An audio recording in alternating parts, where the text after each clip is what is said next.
சிறகிழந்த ஈசலானின் அம்மா உன் அருளிழந்து வாழுகின்ற பொழுது மண்ணில் பொருளற்ற கவிதையா என் வாழ்க்கை அர்த்தமற்று போகாமல் இருக்க புகையாக மாறினாலும் உன் புகழ்மனம் பரப்பிக்கொண்டே இருப்பேன்.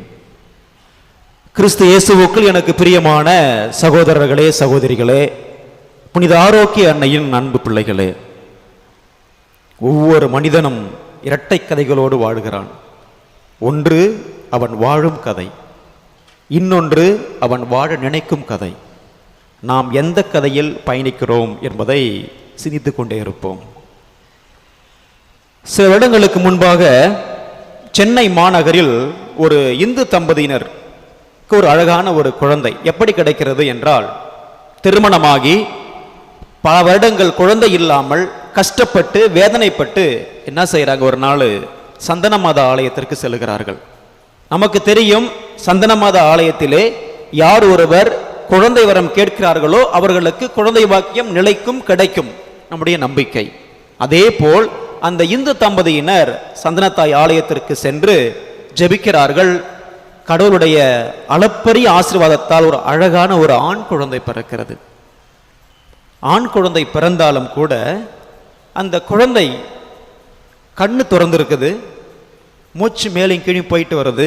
ஆனால் உடலானது அசைவற்று கிடக்கிறது. ஒரே வேதனை. அந்த பெற்றோருக்கு என்ன செய்வது என்று தெரியவில்லை. மிகப்பெரிய பணக்காரர்கள், எல்லா டாக்டர்ஸையும் பார்க்குறாங்க, எல்லாரையும் பார்க்குறாங்க, என்னென்ன செய்ய முடியுமோ அந்த குழந்தைக்கு எல்லாமே செய்கிறாங்க. ஆனால் அந்த குழந்தையானது கடைசி வரையில் கண் அப்படியே பார்த்துக்கிட்டே இருக்கும், மூச்சு மட்டும் போயிட்டு இருக்கும். ஆனால் உடலில் எந்த அசைவுமே கிடையாது. வெளிநாட்டுக்கு செல்கிறார்கள், மிக உயர்ந்த மருத்துவத்தை எல்லாம் பார்க்கிறார்கள், சரி பண்ண முடியலை. நினச்சி பார்க்குறாங்க, ஏன்னா அந்த குழந்தை பிறந்ததுக்கு கூட எவ்வளோ கஷ்டப்பட்டு இந்த குழந்தையை நம்ம பெற்றோம், இது பிறந்ததே வேஸ்ட் ஆகிடுமோ போல் அப்படி ஒரு விதமான சிந்தனை. எதிர்பாராத விதமாக அதே சென்னையில் ஒரு வயதான ஒரு மூதாட்டி, எதை பற்றியும் கவலைப்படாதீங்க, எதை பற்றியும் கவலைப்படாதீங்க, பால்கார சிறுவனையும் மோர்க்கார முடுவனையும் போர்ச்சுகீசிய கப்பலையும் கலங்கி நின்ற அந்த கப்பலை காத்த ஆரோக்கிய அன்னையுடைய திருத்தலத்திற்கு போங்க, அந்த மாதாவுடைய முகத்தை போய் பாருங்க. நீ முகத்தை பார்க்கின்ற பொழுது நிச்சயமாக நீங்கள் கேட்கின்ற வரத்திற்கு மேலாக கொடுத்து உங்களையும் குடும்பத்தையும் ஆசீர்வதிப்பார் அப்படி சொன்னாங்க. அந்த தம்பதி நம்பினார்கள். நம்பி உடனே கிளம்பி வராங்க. அதிகாலை 4 மணி. நமக்கு தெரியும், ஆலயத்தினுடைய கதவுகள் எல்லாம் பூட்டப்பட்டிருக்கும். அதுவும் அந்த முன்புறத்தில் உட்காந்து அந்த கதவு திறந்து வச்சிருப்பாங்க. அங்கிருந்து இந்த தாயை, இந்த வல்லமையான இந்த பதுமையை பார்க்கிறார்கள். பார்த்து அந்த அம்மா என்ன செய்யறாங்க, அந்த குழந்தைய அந்த இடத்துல வச்சுட்டு அவங்க சொல்ற வார்த்தை, அம்மா நான் மடி பிச்சை கேட்கிறேன், உயிர் பிச்சை கேட்கிறேன். அந்த பால்கார பாலகனையும் மோர்க்கார சிறுவனையும் கலங்கி நின்ற கப்பலையும் காத்த தாயே, என் பிள்ளைய உன்னுடைய கரத்தில் ஒப்பு கொடுக்கிறேன். நான் இந்த இடத்தை விட்டு இங்கேருந்து நான் போகும் பொழுது என்னுடைய பிள்ளை என்ன செய்யணும், அசைவாட வேண்டும், நான் ஒரு சாட்சியாக மாற வேண்டும் என்று சொல்லி தன்னுடைய கண்களை அங்கிருந்து இந்த தாயினுடைய முகத்திலே பதிய வைக்கிறாள். வேதனையின் உச்சம், அழுகிறாள், கதறுகிறாள். 1/2 மணி நேரங்க, 1/2 மணி நேரம் கழிச்சு ஆசீர்வாதத்தை பாருங்க. அந்த குழந்தையானது 2 மாசம் வெளிநாட்டுக்கு போனாங்க, முடியல. 3 மாசம் கஷ்டப்பட்டாங்க. 5 மாசம் பிறந்தது, ஒண்ணுமே நடக்கல. கண்ணு மட்டும்தான் பார்க்குது, மூச்சு மட்டும்தான் வருது, எந்த அசைவும் இல்லை. இந்த இடத்திற்கு, இந்த புண்ணிய இடத்திற்கு வந்தால், இந்த தாயை நோக்கினால் அந்த குழந்தையுடைய கையானது அசைவாடியது. உச்சத்திலே போகிறாள், சந்தோஷத்தின் உச்சத்திலே போகிறாள். அம்மா நான் உனக்கு சாட்சியாக மாறுவேன் என்று சொல்லி அவள் அன்று முதல் சாட்சியாக மாறி அங்கிருந்து திரும்பி சென்னைக்கு போயிட்டு அந்த குழந்தைக்கு என்ன பேர் வச்சாங்க தெரியுமா? சந்தனராஜ். ஒரு இந்துவாக இருந்தாலும் மாதா கொடுத்த குழந்தை, மாதா கொடுத்த உயிர், சந்தனராஜ் என்று பெயர் வைத்தார்களாம். கிறிஸ்து இயேசுவுக்கு எனக்கு பிரியமான சகோதரர்களே, சகோதரிகளே, நம்முடைய வாழ்க்கையில் நம்முடைய கண்களை கடவுளில் நம்பிக்கையோடு பதிக்கின்ற பொழுது நமக்கு எப்பொழுதுமே ஆசீர்வாதம் தான். அதற்கு நீங்களும் நானும் இந்த இடமும் ஒரு சாட்சி என்று சொன்னால் அது மிகையாகாது. விவிலியத்தின் பக்கங்களை புரட்டி பாருங்கள். அன்று நோவாவுக்கு எவ்வளவு கஷ்டம். கடவுளுடைய முன்னிலையில் நீதிமானாக இருந்தார். எப்பொழுது கடவுளிலே கண்களை பதித்தாரோ எல்லா உயிர்களும் அழிக்கப்பட்டாலும் நீதிமானாக அவர் காப்பாற்றப்படுகிறார். யோபுடைய வாழ்க்கையை பாருங்கள், நமக்கு எல்லாருக்குமே தெரியும். யோபுடைய வாழ்க்கையை பாருங்கள், அவ்வளவு கஷ்டம், எல்லாத்தையும் இழந்துட்டார். நீ கவலைப்படாத, நான் பார்த்துக்கிறேன் என்று சாத்தான் ஒரு பக்கம் சொன்னாலும் நம்பிக்கை யார் மீது வைத்திருந்தார்? ஆண்டவரிலே வைத்திருந்தார். ஆண்டவர் மீது நம்பிக்கையோட இந்த கண்களை, எனக்கு இவர்தான் எல்லாமே என்று கண்களை பதிய வைத்திருந்தார். இரட்டிப்பு ஆசீர்வாதத்தை பெற்றார் என்று நாம் வாசிக்க கேட்கிறோம். புதிய ஏற்பாட்டிலே பார்க்கிறோம், பேதுரு கடல் நடந்துட்டு இருக்கிறப்ப, ஆண்டவரே நானும் அண்ணா உங்களை போய் நடக்கிறேன்னு சொல்லிட்டு பார்க்குறாரு, பேசுறாரு. என்ன ஆயிடுச்சு? நீ வாப்பான்னு சொல்றாரு.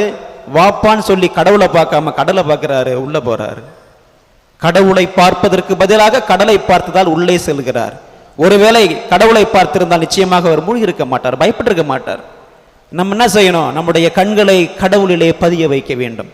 பதியம் போடணும்னு சொல்லுவாங்க பார்த்தீங்களா, ரோஜா பூ சொல்ல பதியம். அதே போல நம்முடைய கண்களை கடவுளிலே பதியம் போடுகின்ற பொழுது அவர் வல்லமையான ஒரு ஆசீர்வாதமான வாழ்வை நமக்கு கொடுப்பார்.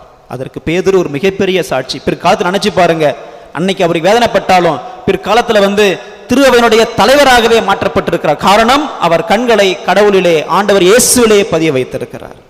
அதோடு மட்டுமா, புனித பவுலுடைய வாழ்க்கையை பாருங்கள். நான் இந்த சமுதாயத்தை, இஸ்ரேலை நான் சிதறை அடிக்க வேண்டும் என்று சொல்லி கங்கணம் கட்டி கொண்டு வாழ்ந்தவர். என்ன சொல்ல கடைசியில் வாழ்க்கையே முற்றிலுமாக மாறுகிறது. கண்களை கடவுளிலே பதிய வைக்க ஆசைப்படுகிறார். அவர் சொல்ற வார்த்தை, நான் இவரை பற்றி அறிவிக்கவில்லை என்றால் எனக்கு ஐயோ கேடு. இந்த உலகத்தில் இருக்கிற எல்லா செல்வங்களும் எனக்கு குப்பை என கருதுகிறேன். அப்படி சொல்லி வலுவின்மையில் வல்லமையாக திகழ செய்த இந்த இறைவன் மட்டியிலேயே நான் எப்பொழுதுமே நிலையாக வாழ்வேன் என்று சொல்லி கிறிஸ்துவத்தை அறிவிக்கிறார். பிற்காலத்திலே மிகப்பெரிய புறவினத்தினுடைய அப்போஸ்தலராக மாற்றப்பட்டிருக்கிறார். காரணம், கண்களை ஆண்டவர் இயேசுவிலே பதிய வைத்திருக்கிறார். நமக்கு தெரியும், திருமுழுக்கு யோவானுடைய வாழ்வு வித்தியாசமான ஒரு வாழ்வு. நேர்மையாக வாழ்ந்தார், அநியாயங்களை தட்டி கேட்டார், எனக்கு கடவுள் தான் முக்கியம் என்று வாழ்ந்து கொண்டிருந்தார். அவருக்கு என்ன செஞ்சாங்க? தலை வெட்டப்பட்டு அவர்களை சாக்கிறாங்க. அவர் இருந்தாலும் இன்று வரை பேசப்படுகிறார் என்றால் அவர் கண்களை ஆண்டவரிலே பதிய வைத்தார். அதான் சொல்லுவாங்க, ஆணி நேரா இருந்தா சுத்தியலுக்கு பிடிக்காதான். எப்படி? ஆணி நேரா இருந்தா சுத்தியலுக்கு பிடிக்காதான். மனிதர்கள் நேர்மையாக இருந்தால் சுத்தி இருக்கிறவங்களுக்கு பிடிக்காதான். இதுதான் உலகம். அன்றும் அதுதான். ஸ்நாபகர்ல அப்புறம் இதைத்தான் செய்தது.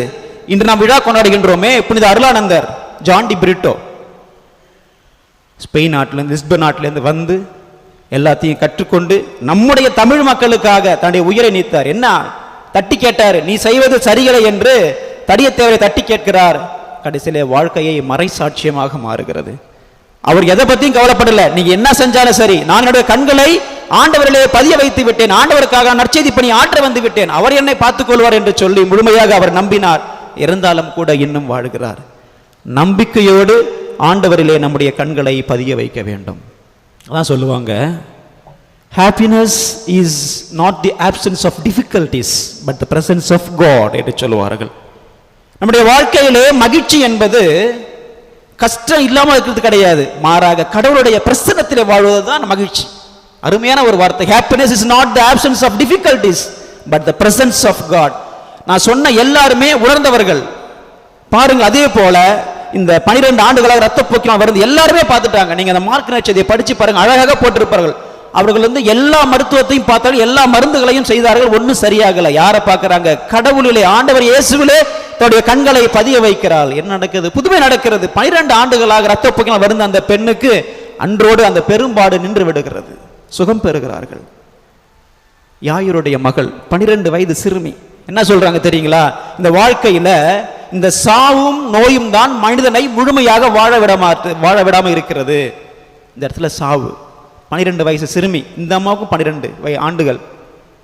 கடவுள் மீது என்ன செய்யற? 120 யாயிரம் கண்களை பதிய வைக்கிறான். இறந்து போன மக்கள் உயிர் பெறுகிறாள். கிறிஸ்து இயேசுவுக்குள் பிரியமான சகோதரர்களே, சகோதரிகளே, நம்முடைய வாழ்க்கையில் நம்முடைய கண்களை எங்கே பதிய வைத்துக் கொண்டிருக்கின்றோம்? தொடக்கத்திலே சொன்னேன், நம்முடைய கண்களை ஆண்டவர் இயேசுவிலே பதியம் செய்ய வேண்டும். ஏனென்றால் நம்பிக்கையை தொடங்கியவரும் அதனை நிறைவு செய்தவரும் இன்று நம்மை வழிநடத்திக் கொண்டிருக்கிறவரும் அவர்தான். அவரே நம்முடைய கண்களை பதிய வைக்க வேண்டும். அப்படி பதிய வைக்கின்ற பொழுது நமக்கு எல்லையற்ற ஆசீர்வாதம் கிடைக்கும். படித்து பாருங்கள், அபகுக்கு அந்த இறைவாக்கின் 3ஆம் அதிகாரம் 17, 16, 17, 18 அழகாக சொல்லுவார்கள். அத்திமரம் அது துளிர்த்து ஒண்ணுமே தராம போனாலும், திராட்சை கொடியை ஒண்ணுமே கொடுக்காம போனாலும், வயலில் இருக்கிற தானியங்களை அழிஞ்சு போனாலும், கடலில் இருக்கிற ஆடுகள் எல்லாமே அழிஞ்சு போனாலும், மாடுகள் எல்லாமே இல்லாமல் போனாலும், நான் ஆண்டவரில் களி கூறுவேன், என் மீட்பராம் கடவுளிலே மகிழ்ச்சி உறுவேன். அருமையான ஒரு வார்த்தை. எவ்வளவு தீமைகள் அந்த படகில் எல்லாம் மகளை அச்சுறுத்தின இருந்தாலும் கூட, எல்லா விதமான கஷ்டங்கள் மத்தியிலும் நான் பார்த்தது யாரை பார்த்தேன்? என் ஆண்டவரை பார்த்தேன். என் ஆண்டவருடைய கண்களை பதிய வைத்தேன். எனக்கு ஆசீர்வாதமாக மாறுகிறது. மீட்பராக கடவுள் என்ன செய்யறார்? மகிழ்ச்சி உறுவேன். I will be happy forever அப்படி என்று சொல்கிறார். நம்முடைய வாழ்க்கையை தொட்டு பாருங்கள். நம்முடைய வாழ்க்கையிலும் இதே ஆண்டவர் தான் ஒவ்வொரு நாளும் இறை வார்த்தை வழியாக இந்த விடத்திலே நாம் ஒப்புக் கொடுக்கின்ற அப்பரசம் வழியாக நம்மோடு வந்து கொண்டிருக்கின்றார். நம்முடைய கண்களை யாரிலே பதிய வைத்துக் கொண்டிருக்கின்றோம்? கிறிஸ்து இயேசுவுக்குள் பிரியமானவர்களே, ஒரே ஒரு வாழ்க்கை, பிறந்துட்டோம், அவ்வளவுதான். எல்லாருக்குமே சாவு நிச்சயமாக வரும். ஆனால் எப்போ வரும்னு யாருக்கும் தெரியாது. பஸ்ஸில் ஏறியாச்சு, வாழ்வு என்கிற இந்த பஸ்ஸில் ஏறியாச்சு. எல்லாருக்கும் ஒரு ஸ்டாப் இருக்குது. சில பேர் வேளாங்கண்ணியா இருக்கலாம், சில பேர் நாகப்பட்டினமா இருக்கலாம், சில பேர் பட்டுக்கோட்டையா இருக்கலாம். எல்லாருக்கும் ஒரு ஸ்டாப் இருக்குது பஸ்ல ஏறுறவங்க. அதே போல இந்த வாழ்வு என்கிற இந்த பஸ், இந்த பயணத்துல எல்லாருக்கும் ஒரு ஸ்டாப் இருக்கு. அந்த ஸ்டாப்புக்கு முன்னாடி நாம் என்ன வாழ்ந்து கொண்டு இருக்கின்றோம், எப்படி வாழ்ந்து கொண்டு இருக்கிறோம் என்று ஒரு முறை நாம் சிந்தித்து பார்த்தோம் என்றால், அன்று நிச்சயமாக நாம் ஒரு முடிவெடுப்போம். நான் வாழ்கின்ற வாழ்க்கை இந்த கடவுளுக்காக. ஆகவே இன்றைய நாளிலே முடிவெடுப்போம். இன்றைய நற்செய்தியை வாசிக்க கேட்டது போல, கோதுமை மணி மண்ணில் விழுந்து மடிந்தால்தான் பயன், இல்லைன்னா பயனே கிடையாது. அதே போல் தான் நாம் கொண்டாடுகின்ற புனிதரும் செய்தார். அவ்வளவு கஷ்டப்பட்டாலும் கூட அவருடைய கண்கள் மட்டும் பதிய வைத்த கண் கடைசி வரையுமே மாறல. அதான் சொல்லுவாங்க, let us fix our eyes on Jesus. ஒருவேளை நம்முடைய கண்களை அவருடைய பதிய வைத்தோம் என்றால் நம்முடைய வாழ்விலே எப்பொழுதுமே ஆசீர்வாதம் மட்டும்தான் இருக்கும். ஆகவே கிறிஸ்து இயேசுவுக்குள் பிரியமானவர்களே, நம்முடைய கண்களை இந்த வல்ல ஆண்டவரிலே பதிய வைப்போம். இதோ இந்த புண்ணிய இடத்திற்கு வந்திருக்கின்றோம். நிச்சயமாக வரங்களை வாரி பொழிகின்ற புனித ஆரோக்கிய அன்னை நம்முடைய வாழ்வில் நிறைய பரிந்துரைகளை செய்து தொடர்ந்து அவருடைய அன்பு மகன் இயேசுவிலே கண்களை பதிய வைக்க நம் ஒவ்வொருவரையும் தொடர்ந்து ஆசீர்வதிப்பார். மூங்கில் காற்றில் இருக்கிற எப்படி அந்த தென்றல் புகுந்தால் அங்கு இருக்கிற இசையானது ஒரு அழகான இசையாக மனதிற்குள் மாறுகிறதோ, அதே போல இயங்குகின்ற நம்முடைய ஒவ்வொரு இதயத்திற்குள்ளும் இந்த ஆண்டவனும் இந்த ஆண்டவனின் தாயும் உள்ளே வந்தால் நிச்சயமாக நம்முடைய உள்ளம் கவி பாடும். அந்த கவி பாடுவோம் என்ற உணர்வோடு நம்முடைய கண்களை இறைவனிலே நாம் பதியம் செய்வோம். பதியம் செய்வதோடு மட்டுமல்லாமல் பதிய வைத்து நம்பிக்கையோடு வாழ்வோம். வல்ல இறைவன் என்றென்றும் வாழ்த்த பெறுவாராக.